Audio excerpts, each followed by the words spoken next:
السلام علیکم سامعین، آپ دیکھ رہے ہیں مکس سٹوری چینل۔ کہانی بھٹکا ہوا راہی کی 21ویں قسط پیش کی جا رہی ہے۔ مسز ملک کو سمجھ نہیں آ رہی تھی کہ اب تک وہ پاگل کیوں نہیں ہوئی۔ اگلے روز ناشتے کی میز پر اس نے کیش 2.5 لاکھ روپے ارسلان کو دی تھی۔ ایک نگاہ غلط انداز بریف کیس میں سجائے نوٹوں پر ڈالی اور شکریہ کہہ کر بریف کیس بند کر لیا۔ گن لو کہیں نہیں مسز ملک، اپنے دھندے میں بے ایمانی نہیں چلتی۔ اس کا نقصان فریقین کو ہوتا ہے، فریق کو نہیں، یہ تو میں بھی جانتا ہوں۔ اس نے نجمہ بیگم کی بات مکمل ہی نہ ہونے دی اور کیش اٹھا کر باہر آ گیا۔ کار میں وہ اپنے بینک کی طرف جا رہا تھا۔ بینک میں موجود قطعی رقم کا بڑا حصہ اس نے نکلوا لیا اور اب اس کا رخ ایک پراپرٹی ڈیلر کی دکان کی طرف تھا۔ شیخ صاحب، آپ نے کل جس کوٹھی کی بات کی تھی، میں وہ خریدنے کے لیے تیار ہوں، اس نے اگلے روز اپنے اور شیخ صاحب کے درمیان ہونے والی گفتگو کے حوالے سے کہا۔ 2 گھنٹے کے اندر کارروائی مکمل ہو چکی اور 6 لاکھ کیش کی صورت شیخ صاحب کی تجوری میں منتقل ہو گئے تھے۔ کوٹھی کی چابی ارسلان کے پاس تھی۔ اس نے اپنے اس وکیل دوست کو، جس کے ذریعے کاغذات مکمل ہوئے تھے، کچھ رقم اس ہدایت پر دی کہ اس کی لندن سے واپسی تک کوٹھی میں ضروریاتی زندگی کا سارا سامان سجا دے۔ خالی گھر کی حفاظت کے لیے چوکیدار اسے پراپرٹی ڈیلر کے توسط سے میسر آ گیا تھا۔ اب وہ اپنے منصوبے کے دوسرے حصے پر عمل کرنے جا رہا تھا۔ وقت کم تھا اور کام زیادہ تھا۔ ابھی تک سب کچھ اس کی پلاننگ کے مطابق چل رہا تھا۔ اپنے وکیل دوست کے ذریعے اس نے اپنی موت کی صورت میں جائیداد اپنی بہن اور ماں کے منتقل کرنے کی وصیت بھی تیار کر کے اسے تھما دی تھی۔ اس مرتبہ وہ غیر ملکی ایئر لائن سے سفر کر رہا تھا۔ حسب سابق مسز ملک اسے ہوائی اڈے پر رخصت کرنے آئی تھی۔ اس مرتبہ بھی کسی نے اس کے سامان کو کھولنے کی زحمت گوارا نہیں کی تھی۔ اس کا سامان تھا ہی کتنا، 2 بیگ جن میں ضروریات کے کپڑے اور رسالے اخبارات کے علاوہ مٹھائی موجود تھی، جو وہ لندن میں موجود اپنے دوستوں کے لیے لے جا رہا تھا۔ وہ بڑا پر اعتماد سفر کر رہا تھا۔ مسز ملک سے انتقام کی دھن نے اس کے ذہن سے سارے خوف نکال کر باہر پھینک دیے تھے اور وہ اطمینان سے آنے والے وقت کی منصوبہ بندی کر رہا تھا۔ اس مرتبہ اس نے گرین چینل کے بجائے ریڈ چینل اختیار کیا تھا۔ تلاشی کے کاؤنٹر پر پہنچ کر اس نے اپنا بیگ کھولا اور مٹھائی کا بڑا ڈبہ نکال کر نوجوان کسٹم آفیسر خاتون کے سامنے رکھ، محترم خاتون، میں دوسری دفعہ لندن آیا ہوں، لیکن مجھے علم نہیں کہ یہاں کھانے کی اشیاء لانے کی اجازت ہے یا نہیں۔ میں بزنس مین ہوں۔ مقامی دوست بازی تھے کہ ان کے لیے اپنے شہر کی مٹھائی ضرور لاؤں۔ میں نے سنا ہے کہ اکثر لوگ مٹھائی لے آتے ہیں، لیکن اپنے اطمینان کے لیے اسے ڈکلیئر کرنا ضروری سمجھتا ہوں۔ کسٹم آفیسر خاتون، جو شاید حال ہی میں اس سروس میں آئی تھی، اس کا پاسپورٹ کھول کر اندراج چیک کیے، مٹھائی کا ڈبہ کھول کر دیکھا، اسے ایک مشین سے گزار کر اسے واپس کر دیا۔ اور تو کچھ نہیں ڈکلیئر کرنے والا، اس نے مسکرا کر پوچھا۔ Thank you for this compliment, Arsalan نے کہا اور مٹھائی دوبارہ بیگ میں ڈال کر بائے کہہ کر اپنا راستہ ناپا۔ لاؤنج میں اس مرتبہ کیرن کی بجائے ایک سیاہ فارم اس کے نام کی تخت تھامے کھڑا تھا۔ خیریت رہی جناب، آپ نے دیر لگا دی، مائیکل نے تعارف ہونے کے بعد کار کی طرف جاتے ہوئے کہا۔ سیاہ فارم نے اپنا تعارف مائیکل کے نام سے کروایا تھا۔ میں ذرا سو گیا تھا، ارسلان نے کہکا لگایا۔ سیاہ فارم کا کہکا اس سے بلند تھا۔ خلاف توقع یہ شخص بڑا دلچسپ ثابت ہوا۔ دونوں خاصی بے تکلفی سے باتیں کرتے آ رہے تھے۔ لیوٹن پہنچنے تک مائیکل اس کا گہرا دوست بن چکا تھا۔ اس کی عمر ارسلان سے کم نہیں تو زیادہ بھی نہیں تھی۔ اس نے ارسلان کی خواہش پر اپنا رابطہ نمبر بھی اسے دے دیا تھا، لیکن اس درخواست کے ساتھ کہ اس کا علم مسٹر مارٹن کو نہ ہونے پائے۔ کیرن ایک مرتبہ پھر اس کے استقبال کو کھڑی تھی۔ اس نے حسب سابق ارسلان کا استقبال بڑی گرم جوشی سے کیا اور اس نے گرم جوشی کا مظاہرہ اس وقت تک جاری رکھا جب تک وہ نڈال ہو کر پلنگ پر ڈھیر نہیں ہو گیا۔ اس نے ہیتھرو نہ جانے پر معذرت کی تھی، کیونکہ وہ ضروری کام کے سلسلے میں کہیں اور گئی تھی۔ مارٹن کی آمد رات دیر گئے ہوئی۔ دونوں ایک انڈین ریسٹورنٹ سے کھانا کھا کر واپس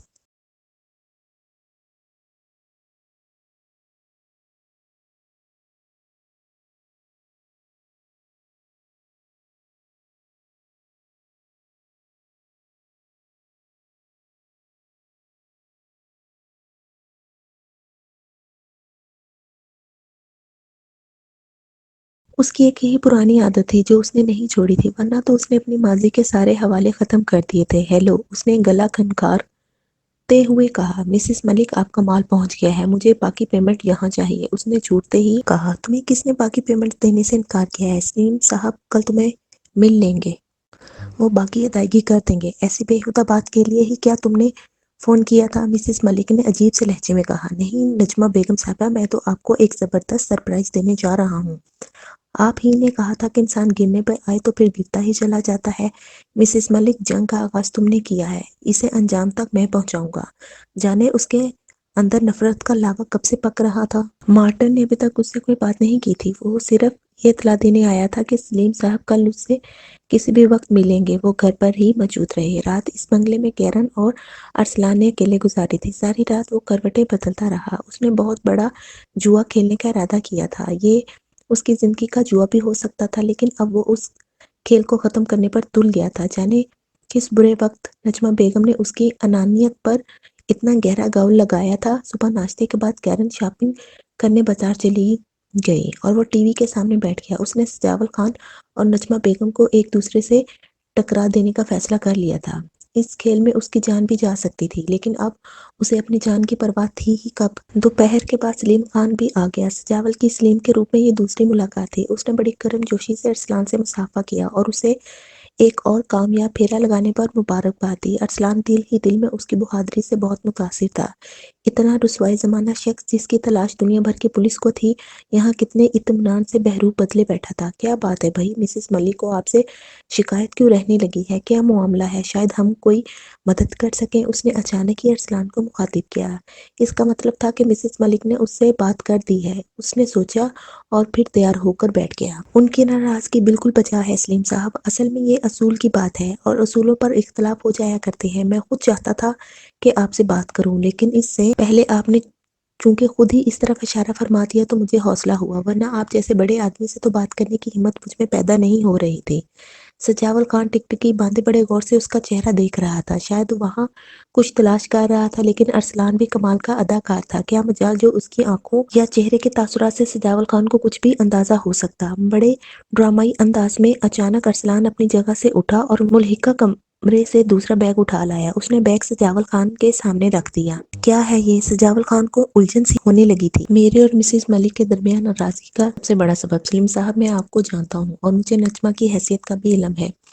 ایسے جانے کتنی عورتیں آپ کے تلوے چاٹتی ہوں گی۔ میں نے اپنی زندگی میں پہلی مرتبہ اتنی قطعی رقم آپ کے سبب دیکھی تھی۔ میں نے ارادہ کیا تھا کہ جب آپ ایمانداری سے مجھے میرا حق دے رہے ہیں تو میں آپ کے ساتھ بے ایمانی کیوں کروں۔ جب مسز ملک نے مجھے یہ بیگ دیا تو میری چھٹی حس نے کہا جیسے وہ مجھے آپ کو بے خبر رکھ کر استعمال کرنا چاہتی ہے۔ میں نے اپنے اس اندیے کا اظہار اس کے سامنے کیا تو اس نے صاف بتا دیا کہ واقعی یہ اس کا مال ہے اور اس ڈیل سے آپ کا تعلق نہیں۔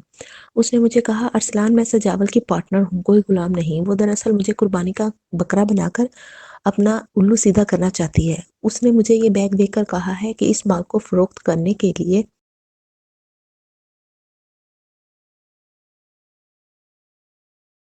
فرینکفرٹ پر کھینچی تصاویر دکھا کر مجھے بلیک میل کرنے کی دھمکی دی اور کہا اگر میں نے اس کا حکم نہ مانا تو ساری زندگی جیل کی سلاخوں کے پیچھے گزاروں گا۔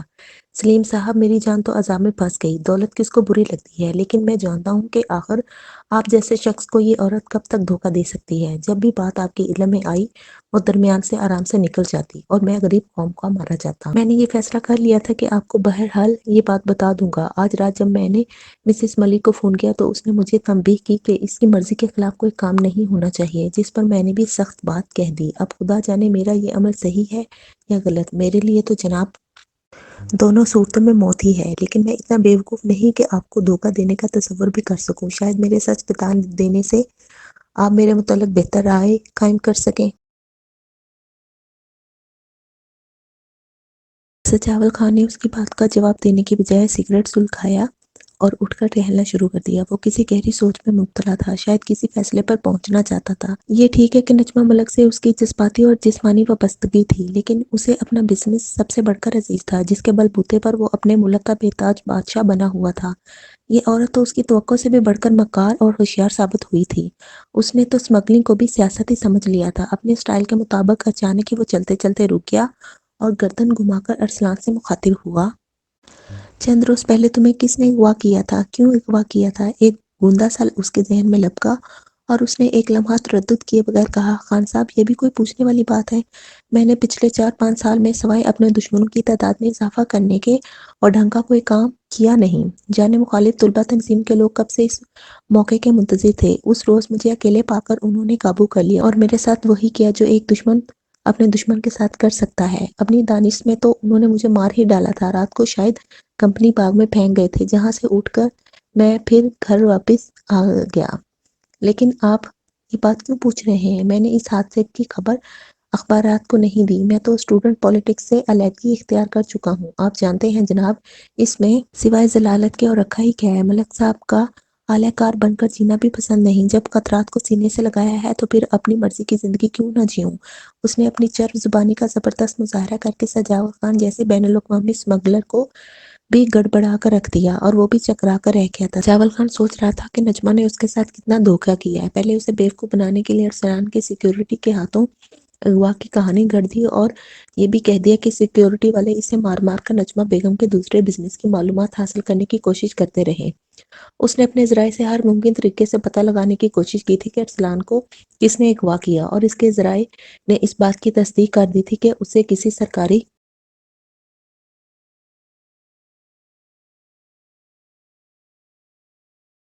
اس کے ایک دوست نے اشارتاً اسے کہا تھا کہ اس عورت سے بچ کر رہنا، کیونکہ یہ اتنی تیزی سے آگے بڑھ رہی ہے کہ اپنے راستے میں آنے والی کسی بھی دیوار کو گرا دے گی۔ لیکن اس نے کبھی یہ سوچا بھی نہ تھا کہ سانولے بدن والی یہ عورت جو بلا کی سگریٹ نوش ہے، ایک دن اس پر بھی اپنا داؤ لگانے کی فکر کرے گی۔ اس نے زندگی میں کسی کو آدھے حصے کا پارٹنر نہیں بنایا تھا، وہ خود میدان کا شیر تھا، اور ساری زندگی اس نے اکیلے ہی شکار کیا تھا۔ یہی اس کی کامیابی کا راز بھی تھا۔ جیسے جیسے سجاول خان ٹہل رہا تھا، ارسلان کے دل کی دھڑکن تیز ہوتی جا رہی تھی۔ اس کے حلق میں کانٹے اترنے لگے تھے جب اچانک سجاول خان نے رک کر دوسرے کمرے میں مارٹن کو آواز دی۔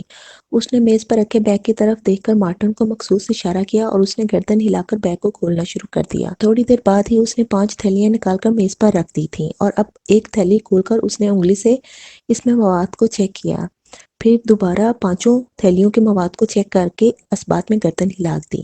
فائن کہہ کر وہ اٹھ کھڑا ہوا۔ جاؤ، اس نے مارٹن سے کہا، اور وہ وفادار کتے کی طرح دم ہلا کر دوسرے کمرے میں چلا گیا۔ سجاول نے آنکھوں ہی آنکھوں میں سامان کی قیمت کا اندازہ لگایا اور اس کی طرف مخاطب ہوا۔ اس نے کیا اندازہ لگایا تھا اس کی قیمت کا؟ مجھے صرف یہ کہا گیا تھا کہ گاہک بناؤ، فی الوقت جو بھی قیمت ملے وہ لے لوں۔ ارسلان نے سوچے بغیر کہا۔ ٹھیک ہے، آج سے میری تمہاری دوستی پکی۔ بہادر اور ایماندار لوگوں کو اس وقت تک پسند کرتا ہوں جب تک وہ بے ایمان نہ بن جائے۔ تم نے اگر خوفزدہ ہو کر بھی سچ بولا ہے تو میں تمہاری سچ کی قدر کرتا ہوں۔ فی الوقت تم اسے کسی بات کی ہوا نہ لگنے دینا، اسے یہی باور کروانا کہ سب کچھ اس کی مرضی کے مطابق ہوا ہے۔ اس بات کا پتہ لگانا تمہارا کام ہے کہ وہاں اپنے ملک میں وہ مال کس سے لیتی ہے، اسے قابو رکھو، جیسے وہ کہے کرتے رہنا۔ اس نے فرینکفرٹ میں تصاویر بھی مجھے لائلم رکھ کر اتروائی ہیں۔ میں اتنا گھٹیا انسان نہیں کہ اپنے جان نثاروں کی بلیک میلنگ شروع کر دوں۔ میرے لیے کوئی خطرے کا باعث نہیں بن سکتا، کیونکہ میں نے کبھی کسی کو بزنس پارٹنر نہیں بنایا۔ تمہیں تمہاری توقع سے بڑھ کر ادائیگی ہوگی۔ اس دنیا میں ہر کسی کو ترقی کرنے کا، آگے بڑھنے کا حق ہے، لیکن مجھے کچل کر میرا ہی کوئی کارندہ آگے بڑھے، یہ میرے لیے ناقابل برداشت ہے۔ میں خود تمہارا یہ مال سیل کروا رہا ہوں، تمہیں باقاعدہ اور الگ پارٹی کی حیثیت سے ملوں گا، گو کہ وہ میرے ہی لوگ ہیں، لیکن تم نجمہ کو یہی باور کروانا کہ تم نے اس کے لیے الگ سے گاہک بنایا ہے۔ شکریہ جناب، آپ نے مجھے اس قابل جانا۔ میں آپ سے جھوٹ نہیں بول سکتا۔ میں بھی اپنی زندگی کو اپنی مرضی سے بسر کرنا چاہتا ہوں، لیکن آپ کو دھوکہ دے کر نہیں۔ ممکن ہے نجمہ بیگم کی اس اونچی حرکت نے کہ وہ مجھے بلیک میل کر کے اپنا بندہ بیتام بنانا چاہتی ہے، مجھے جذباتی کر دیا ہو، اور اس سچ کے پیچھے میرا انتقام کا جذبہ بھی کار فرما رہا ہو۔ لیکن یہ بات نہ بھی ہوتی تو بھی میں آپ کے اعتماد کو ٹھیس پہنچانے کا خطرہ کبھی مول نہ لیتا۔ رہی صحیح کسر بھی پوری کر دی۔ انجوائے یور سیلف، پھر ملاقات ہوگی، رقم یہاں یا وہاں جہاں بھی چاہو وصول کر لینا، گڈ لک، گڈ ڈے کہہ کر وہ باہر نکل گیا۔ اس کی روانگی کے بمشکل 3-4 منٹ بعد ہی مارٹن اندر آیا۔ اس نے میز پر دھری تھیلیاں سلیقے سے بند کی اور انہی ایک بڑی تھیلی میں ڈال کر اسے اپنے ساتھ آنے کا اشارہ کر دیا۔ تھوڑی دیر بعد وہ لیسٹر جا رہے تھے۔ لیسٹر کے ایک پرتکلف ہوٹل میں اس کی ملاقات ایک ایشیائی سے کروائی گئی جس نے اپنا نام بٹی بتایا تھا۔ یہی ان کا نیا گاہک تھا۔ 60 لاکھ میں اس نے مال اٹھا لیا، اور وہ ادائیگی ارسلان نے اپنے ملک سے لینی تھی۔ اس کو کسی غیر ملکی کرنسی کے نوٹ کا ایک ٹکڑا دے دیا گیا۔ یہ ٹکڑا اس کو اپنے ملک میں ایک شخص کو دکھا کر اسے رقم وصول کرنی تھی۔ بھٹی نے اسے اپنا رابطہ نمبر اور آئندہ کے لیے کھلا مال خریدنے کی پیشکش کر دی تھی۔ ارسلان کے دل میں خوشی سے لڈو پھوٹ رہے تھے۔ اس وقت تو معاملات اس کی مرضی کے مطابق ہی طے پا رہے تھے، اور اسے امید تھی کہ آئندہ بھی وہ اسی طرح تیزی سے بھاگتا چلا جائے گا۔ ہوٹل سے باہر آ کر اس نے فون کارڈ حاصل کیا اور انٹرنیشنل بوتھ سے مسز ملک کو فون۔ مجھے بے حد افسوس ہے مسز ملک کہ آپ نے میرے معمولی مذاق کا اتنا برا بنایا۔ میں نے جس سرپرائز کا ذکر کیا تھا اس کی تفصیلات جان کر آپ میرا منہ چوم لیں گی، لیکن میں فون پر کچھ نہیں بتاؤں گا، باقی بات آنے پر ہی ہوگی۔ اس وقت تو میں نے آپ کی ناراضگی ختم کرنے کے لیے فون کیا ہے۔ اس سے پہلے کہ مسز ملک کچھ کہے اس نے اپنی صفائی پیش کر کے اسے مطمئن کر دیا۔ مجھے تو سمجھ ہی نہیں آ رہی تمہیں آج کل ہو کیا گیا ہے؟ خیر کوئی جلدی نہیں، جب دل بھر جائے تب اطمینان سے آنا۔ شکریہ، امید ہے آپ ناراض نہیں ہوں گی۔ خدا حافظ۔ 8-10 روز تک اس نے دیار فرنگ کے مزے لوٹے، پھر وطن لوٹ آیا۔ مسز ملک خلاف توقع اسے خود لینے ایئرپورٹ پر آئی تھی۔ وہ ارسلان کے منہ سے اس سرپرائز کی تفصیلات سننے کے لیے بے چین تھی جو وہ اسے دینے جا رہا تھا۔ گھر پہنچ کر اس نے چائے پی اور ڈرائنگ روم میں صوفے پر ڈھیر ہو گیا۔ مسز ملک کی بے چینی کا اظہار اس کی مسلسل سگریٹ نوشی سے ہو رہا تھا۔ میں آپ کو زیادہ انتظار نہیں کرواؤں گا مسز ملک، دراصل گزشتہ 3-4 ماہ میں نے زندگی کے اتنے سارے اور بھیانک روپ دیکھے کہ شاید ساری زندگی دوبارہ نہ دیکھ پاؤں۔ یہ تو آپ بھی تسلیم کریں گی بیگم نجمہ کہ انسان تجربے سے سیکھتا ہے۔ میں نے بھی سیکھا ہے کہ اس ملک میں عزت، بڑائی اور منصب کا واحد معیار دولت ہے۔ جس کے پاس جتنی زیادہ دولت ہے وہ اتنا ہی بڑا آدمی ہے۔ اپنی جان پر کھیل کر میں جو کام کر رہا ہوں گو کہ اس کا معاوضہ مجھے اتنا زیادہ ملتا ہے جس کی توقع میں نے زندگی میں کبھی نہیں کی تھی، لیکن میں سوچتا ہوں کہ جب بازار میں بیٹھ ہی گئے تو پھر گھونگھٹ کیسا؟ مسز ملک میں نے تو پچھلے پھیرے میں ہی فیصلہ کر لیا تھا کہ اگلی مرتبہ اپنے اور آپ کے لیے کوئی کارنامہ ضرور انجام دوں گا۔ مسز ملک، جب میں سجاول خان کا مال لے کر جاتا ہوں تو ہم دونوں اپنا سائیڈ بزنس آخر کیوں نہیں کر سکتے؟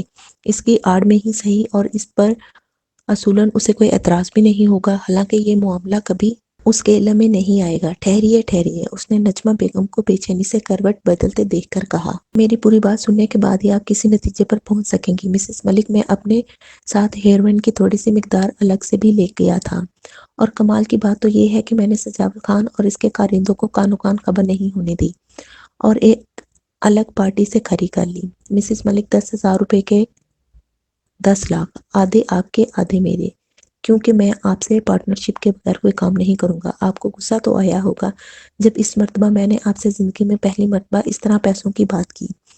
دراصل وہ پیسے تب میری ضرورت ہے، آج میں ڈیل کر کے منافع کے ساتھ لوٹا ہوں۔ اس نے ایک ہی سانس میں ساری باتیں کہہ کر نجمہ بیگم کے پاؤں تلے سے زمین نکال دی تھی۔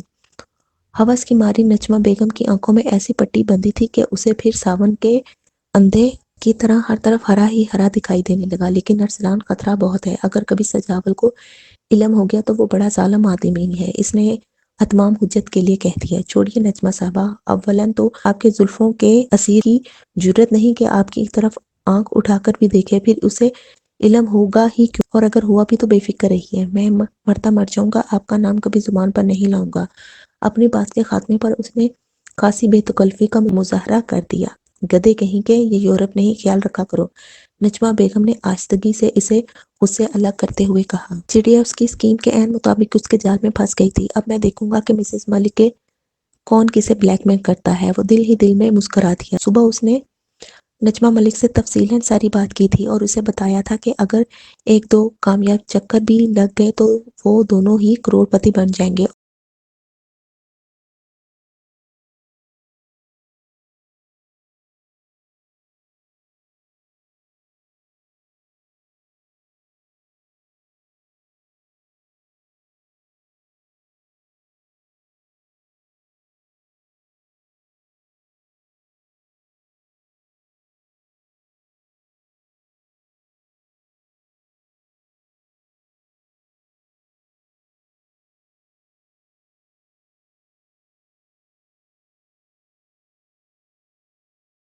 اس کے وکیل دوست نے کوٹھی کے فرنیچر اور ضروریات زندگی کے سج جانے کی اطلاع اسے بہم پہنچا دی تھی۔ مختارہ کی تو باتیں اسے دیکھتے ہی کھل گئیں۔ ماں بیٹی کے لیے وہ لندن سے جو تحائف لایا تھا وہ ایک ایک کر کے اس نے دونوں کے سامنے رکھ دیا۔ ماں بیٹی اس کی ہر ہر ادا پر قربان ہوئی جا رہی تھی۔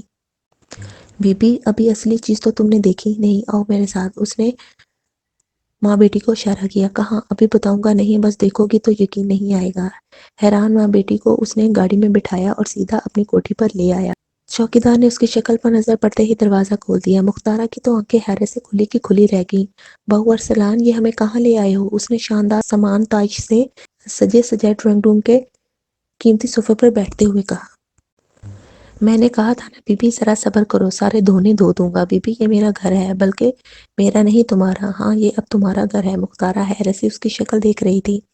اس نے فلموں میں تو ایسا کچھ دیکھا تھا، عملی زندگی میں بھی ایسا ممکن ہے؟ یہ تو اس نے سوچا ہی نہیں تھا۔ تم ذرا کچن میں جا کر چائے بناؤ، میں بی بی سے ضروری بات کر لوں۔ اس نے نازنین کو اشارہ کیا۔ اس کے ساتھ ہی مختارہ نے بھی آنکھ دبا کر ناظرین کو اٹھ جانے کی تلقین کی۔ دیکھو بی بی، میں تم سے بہت دنوں سے بات کرنے کی کوشش کر رہا ہوں۔ ناظرین کے جاتے ہی اس نے مختارہ سے کہا، لیکن میں ہوا میں باتیں کرنے کا قائل نہیں ہوں، یوں بھی آدمی تجربے سے ہی سیکھتا ہے، اور تم جانتی ہو کہ میرے ساتھ تصویروں والے معاملے میں کیا دھوکا ہوا۔ خیر، اس کا ازالہ تو ہو جائے گا، فی الوقت میں نے تم سے یہی کہنا تھا کہ اب تم اپنا کوٹھا چھوڑ دو اور یہاں منتقل ہو جاؤ۔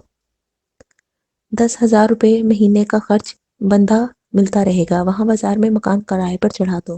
مختارہ بھائی، میرا پروگرام ناظرین کو بہت اونچا لے جانے کا ہے، یوں بھی اپنے بازار میں تمہاری شہرت کچھ اچھی نہیں رہی، اور حکومت نے اس کام میں جو سختی شروع کی ہے تو دیکھ لینا کہ اب کوئی ہمت والی ہی کوٹھا سجائے گی۔ میں نے ناظرین کو اس گندگی سے نکالنے کا فیصلہ کر لیا ہے، کوٹھی اس کے نام لگا دوں گا اور ساری زندگی عیش کرے گی، آگے تمہاری مرضی، زبردستی کوئی نہیں، سوچ سمجھ لو۔ ایک طرف وہی بازار کی ذلالت اور دوسری طرف باعزت زندگی، یہاں 2-3 نوکر رکھ لو اور عزت سے زندگی بسر کرو، اور اس میں دھوکے والی بھی کوئی بات نہیں۔ بازار والا گھر تمہارے قبضے میں ہی رہے گا، کون سا بھاگا جا رہا ہے۔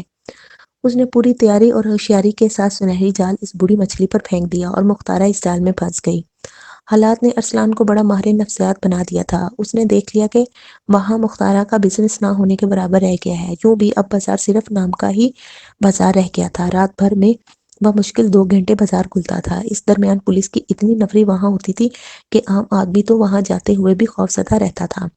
ہیلے بہانوں سے پولیس ہر طرح سے اس طرف آنے والوں کی حوصلہ شکنی کرتی تھی۔ کسی قسمت والی بائی کے کوٹھے پر ہی اس 2 گھنٹے کے وقفے میں کوئی گاہک آتا تھا، اگر کوئی آ ہی جاتا تو پولیس والے بھی اس کے تعاقب میں دھڑ دھڑ کرتے سیڑھیاں چڑھ کر اوپر چلے آتے۔ نئے ایس پی نے تو ان لوگوں کا ناطقہ بند کر رکھا تھا، کوئی ایسا کوٹھا نہیں تھا جس پر شراب نوشی یا جسم فروشی کا مقدمہ نہ بنا ہو۔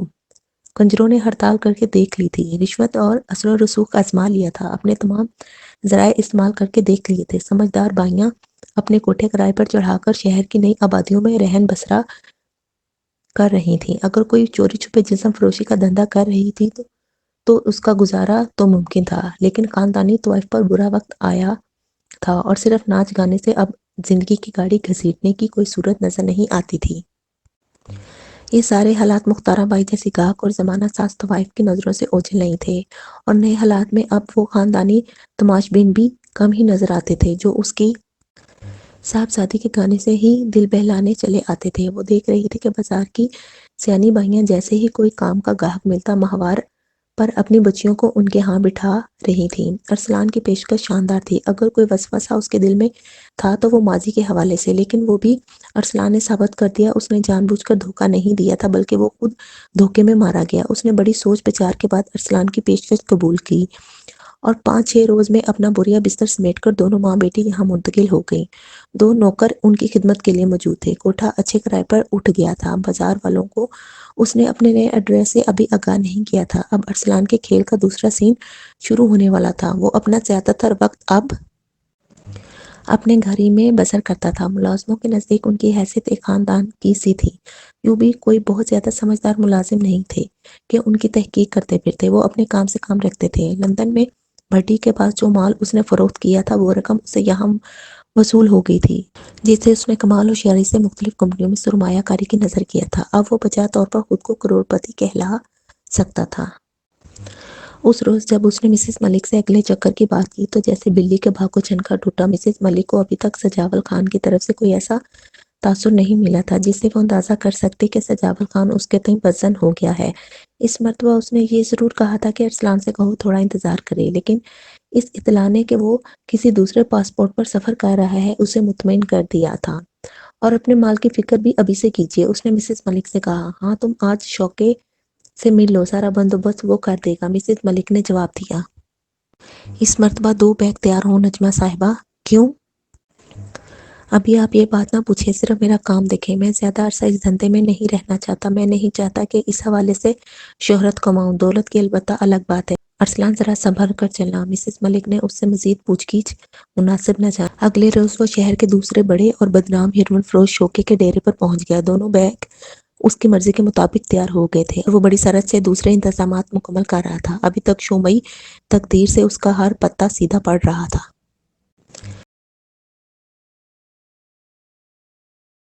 دونوں ماں بیٹی خوشی سے پھولے نہیں سما رہی تھی۔ مختارہ تو یہی سمجھ رہی تھی کہ وہ نازنین سے شادی کے لیے مختارہ کی خوشنودی حاصل کر رہا ہے اور اس چکر میں اسے لندن کی سیر کی رشوت پیش کر رہا ہے۔ وہاں اپنا گھر ہے، دفتر بھی ہے، اس نے مختارہ کو سمجھاتے ہوئے کہا۔ مختارہ یہ سمجھ رہی تھی کہ واقعی اس کا ہونہار ہونے والا داماد کوئی بڑا سیٹھ ہے۔ اس کا کاروبار دنیا کے کونے کونے میں پھیلا ہوا ہے۔ سمجھتی تھی کہ یہ ساری حرام کی کمائی ہے، لیکن جو کچھ وہ ان ماں بیٹی کے ساتھ کرنے جا رہا تھا یہ تو ان دونوں کے وہم و گمان میں بھی نہیں تھا۔ دونوں کو تیار شدہ بیگ تھما دیے گئے، ایک اٹیچی کیس الگ سے تیار تھا۔ ان دونوں کو لندن سے اسپانسرشپ منگوا کر بھیجا جا رہا تھا۔ دونوں بظاہر اپنے عزیز کی شادی کی تقریب میں شرکت کرنے جا رہی تھی۔ ارسلان نے انہیں سمجھایا تھا کہ یہاں ہیرا پھیری سے ہی جانا پڑتا ہے ورنہ یہ لوگ ویزا نہیں دیتے۔ تینوں ایک ہی جہاز میں روانہ ہوئے تھے۔ عین آخری لمحات میں جب اس نے مسز ملک کو اپنی تازہ صورتحال سے آگاہ کیا تو وہ اش اش کر اٹھی۔ ارسلان تو اس کی توقع سے بڑھ کر کام کا بندہ ثابت ہوا تھا۔ جو کچھ وہ سوچ نہیں سکتی تھی وہ کچھ وہ کرنے جا رہا تھا۔ یہ تو اس کے لیے چونکا دینے والی اور حیرت انگیز خبر تھی۔ احتیاطاً اس نے خود ایئرپورٹ نہ جانے کا فیصلہ کیا تھا۔ لیکن تینوں جہاز پر بغیر کسی روک ٹوک کے پہنچ گئے تھے۔ ارسلان نے جدید فیشن کے مطابق داڑھی بڑھائی تھی، جس پر خوبصورت فریم کی اینک لگائی تھی، اور وہ اس روپ میں ایک اور پاسپورٹ پر تصویر بدل کر سفر کر رہا تھا۔